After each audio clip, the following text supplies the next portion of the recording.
ये कहानी चंदनपुर नामी एक गांव की है, जहां हरीलाल नाम का एक सेठ रहा करता था।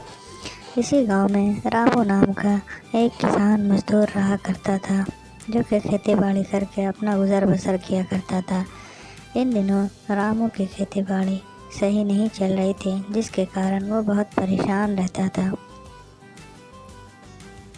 और फिर एक रात सेठ हरीलाल शहर कुछ काम की वजह कर पैसों से भरा हुआ बैग लेकर के जाने लगता है।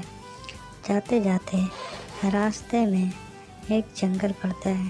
जंगल में जाते जाते सेठ थक हार कर एक जगह बैठ जाता है और वहाँ थोड़ी देर आराम करने के लिए सो जाता है। थोड़ी देर के बाद जंगल से जंगली जानवरों की आवाज़ आने लगती है, जिसको सुनकर सेठ वहाँ से भाग जाता है। और उसी दौरान सेठ के पैसे से भरा हुआ बैग जंगल में ही कहीं गुम हो जाता है। दूसरे दिन ये बात पूरे गांव में फैल जाती है। हरीलाल का पैसों से भरा हुआ बैग जंगल में कहीं गुम हो गया है। क्या बात है छगन? अरे रामू भाई, क्या तुम्हें मालूम नहीं है कल रात क्या हुआ?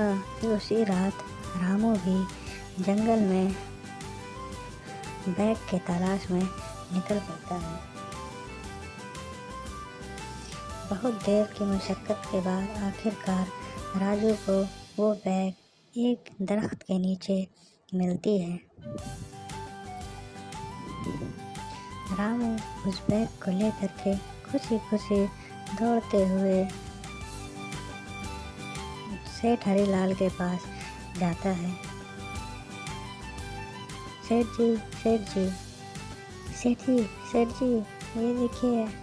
क्या हुआ रामू, क्यों चिल्ला रहे हो? सेठ जी, आपके पैसों से भरा हुआ बैग मुझे जंगल के किनारे मिला।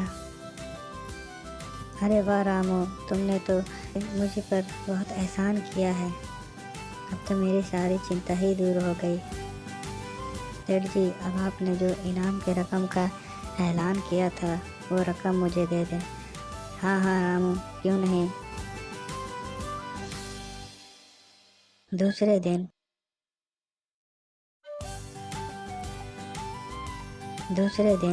सेठ जी, हाँ रामू, क्या बात है? क्या बात है? सेठ जी, मुझे मेरे इनाम के पैसे दे दीजिए। मैं बहुत परेशान हूँ। आपने वादा किया था कि कल सुबह आकर के मुझसे ले लेना। मैं आपके घर भी गया था, पर पता चला आप यहाँ हैं। अरे रामू, तू तो बहुत सियाना निकला रे। मैंने तो सोचा था तू सीधा साधा है, पर तूने तो इनाम के पैसे पहले से ही बैग से निकाल लिया है।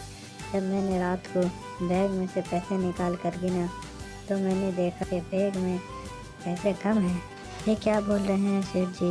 ये गलत बात है। मैंने कोई पैसा वगैरह नहीं निकाला है।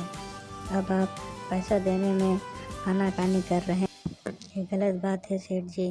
मैंने आपके कोई भी पैसे नहीं निकाले हैं। पूरा बैग आपको पूरे पैसों के साथ दिया है। अब आप मुझे मेरे इनाम के पैसे देने से मुकर रहे हैं। ये गलत बात है। क्या हुआ भाई?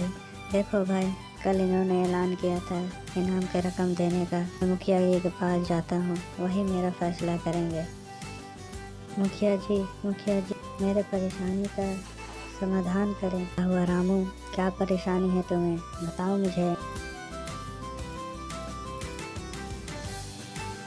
मुखिया जी, सेठ हरीलाल का बैग जंगल में गुम हो गया था और उसने ऐलान किया था कि जो वो बैग मुझको ला करके देगा मैं उसे इनाम दूंगा। मुखिया जी, मैं कल रात जंगल में गया और वो बैग मुझे मिल गया। तो वो इनाम के पैसे देने में मुझे आनाकानी कर रहा है। मैं क्या करूं, आप बताइए मुझे। रामू, तुम परेशान मत हो। तुम मेरे सिपाही को ले जाओ साथ में। सेठ को मेरे पास लेकर के आओ। मैं जब दोनों की बात सुनूंगा उसके बाद फैसला करूंगा कि कौन सच बोल रहा है और कौन झूठ बोल रहा है। और फिर रामू और सिपाही दोनों सेठ के पास जाते हैं और सेठ को बुला करके मुखिया जी के पास लेकर जाते हैं। हाँ भाई सेठ हरीलाल, क्या परेशानी है तुम्हें? रामू क्या कह रहा है कि तुमने उसके इनाम के पैसे नहीं दिए हैं। क्या ये बात सही है? नहीं नहीं मुखिया जी, मैंने इनाम के पैसे देने से इनकार नहीं किया था, लेकिन मैंने रात को जब अपने बैग को देखा तो उसमें से पैसे कम थे। ये रामू पहले ही बैग से पैसे निकाल चुका है। नहीं नहीं मुखिया जी, ये झूठ बोल रहा है।